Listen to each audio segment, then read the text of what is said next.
Hi guys and welcome.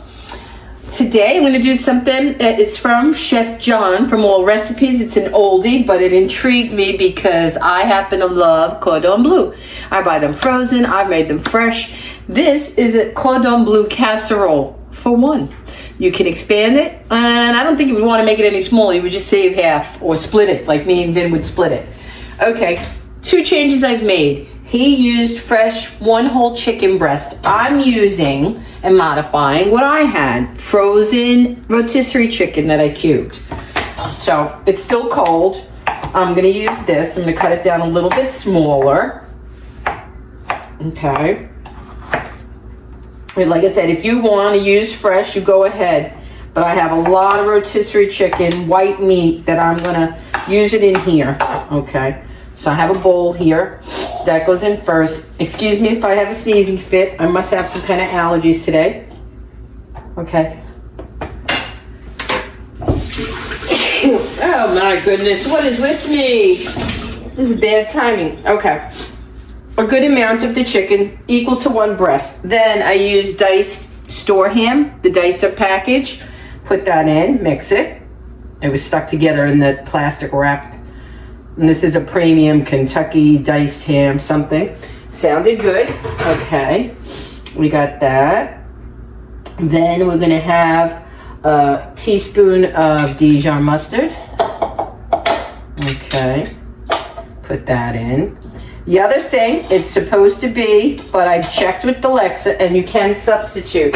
He used Gruyere cheese. I don't have Gruyere cheese. I found Gouda. Okay. So you put about, see, I maybe did a quarter of the block. He said use half of it in the mix now at this point. The other half's going to go on top under the breadcrumbs.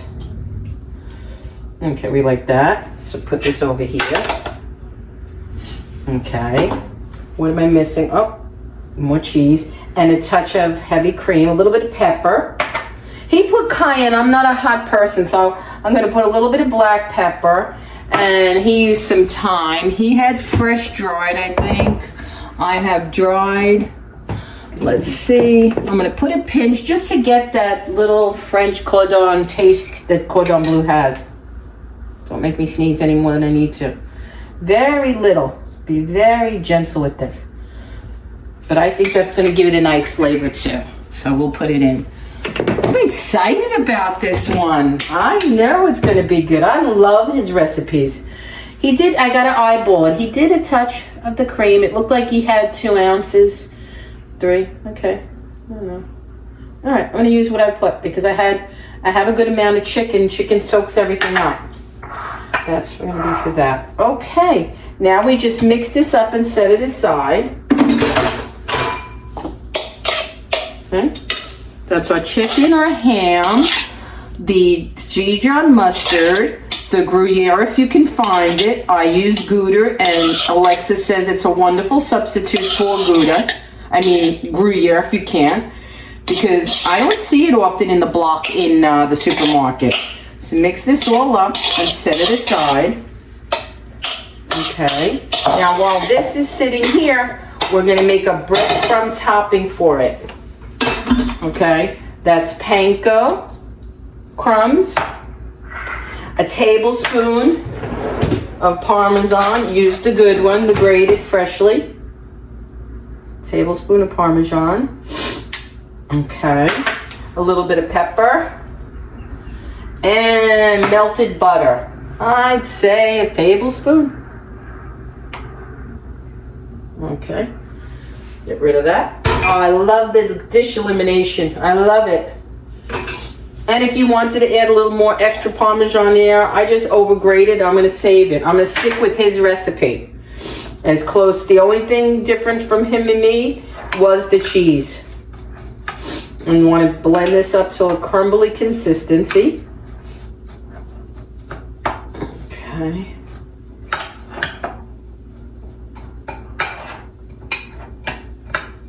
Might have needed a little bit more butter, but I don't know. I don't want it too greasy or buttery.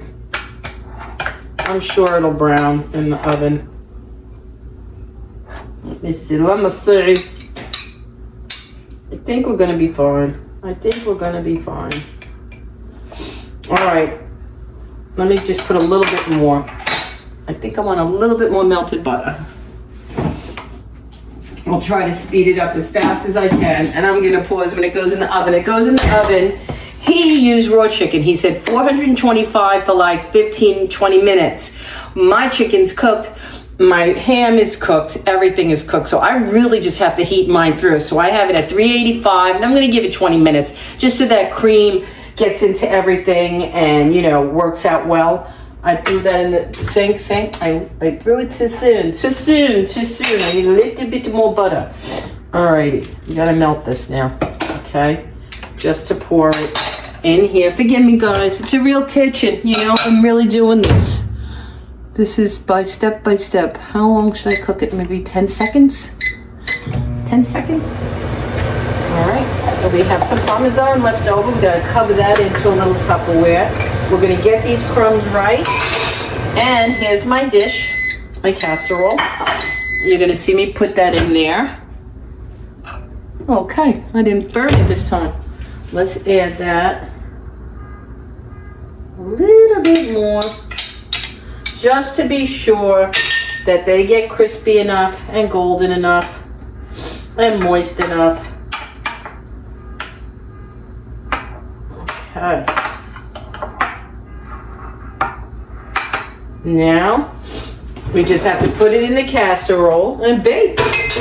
And that was the effort. It's easier than doing, you know, the whole rolling the chicken thing and all of that. This seemed effortless, so I said, I gotta try it.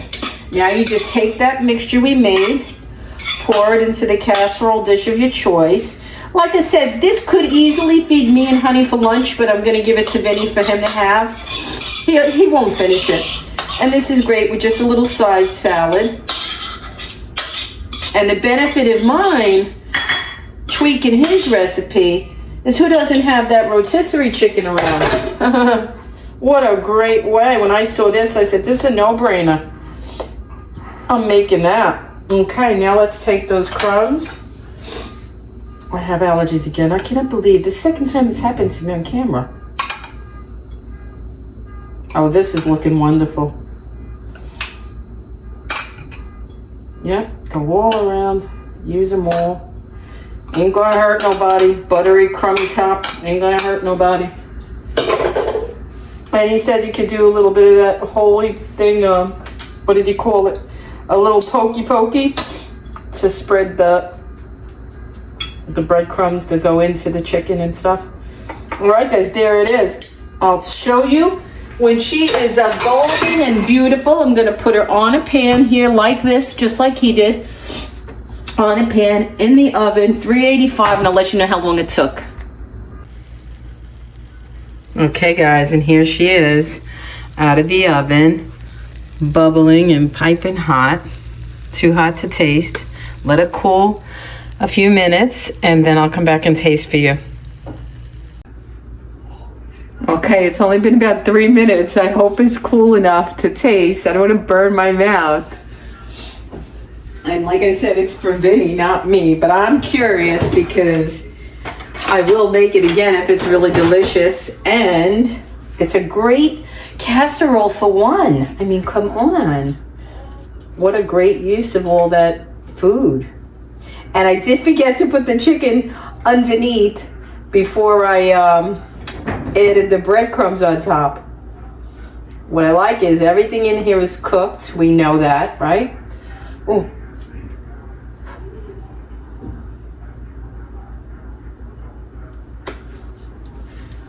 Here it is, with its all crispy goodness.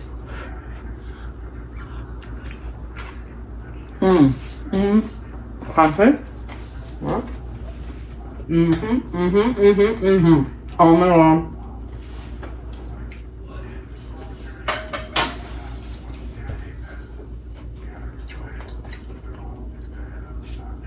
You just can't fail with Chef John. Mwah! Delicious. And I don't see a big difference from the Gruyere and the Gouda. He said, please try to find the Gruyere if you can. It would probably be even more awesome.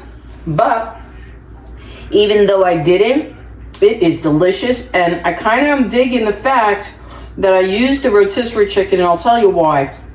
It's moist, it's tender, it's not dry at all. Oh my God.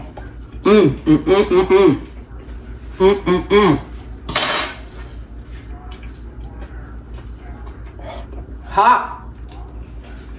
And later in my book, I'll be doing this again because I always have rotisserie chicken sitting in the house and I never know what to do with it. This is a great lunch. He had it with a side salad. That's the same thing I would do if I was having lunch today with him. Vinny's gonna eat this plain and love it. It's the perfect portion, if you can see. I think it's fantastic. I even pulled this little tray out of the archives here in my cabinet. This little one-person casserole dish with the handles, okay? It's absolutely delicious. And you can see it's not overwhelming. It's a perfect portion. I gotta get it to him while it's still hot, and you really enjoy that Dijon in there. That sets it apart from anything else. I like the taste of the cheese. The ham goes well. Let me show you the ham I use. Maybe it makes a difference. I'm not sure, but I grabbed what I could. He used diced chicken. He just said he used a piece left over from breakfast ham, and this comes already diced. And this is hickory smoked diced ham, Kentucky Legend Premium. So this was pretty good, and I gotta say, regular price at Publix, this was $3. You know, I see a lot of dishes coming with the leftover. All right, guys. Thank you for watching. Thank you for listening and putting up with my jabbermouth self. I'll catch you in the next video. It's gonna be something good again.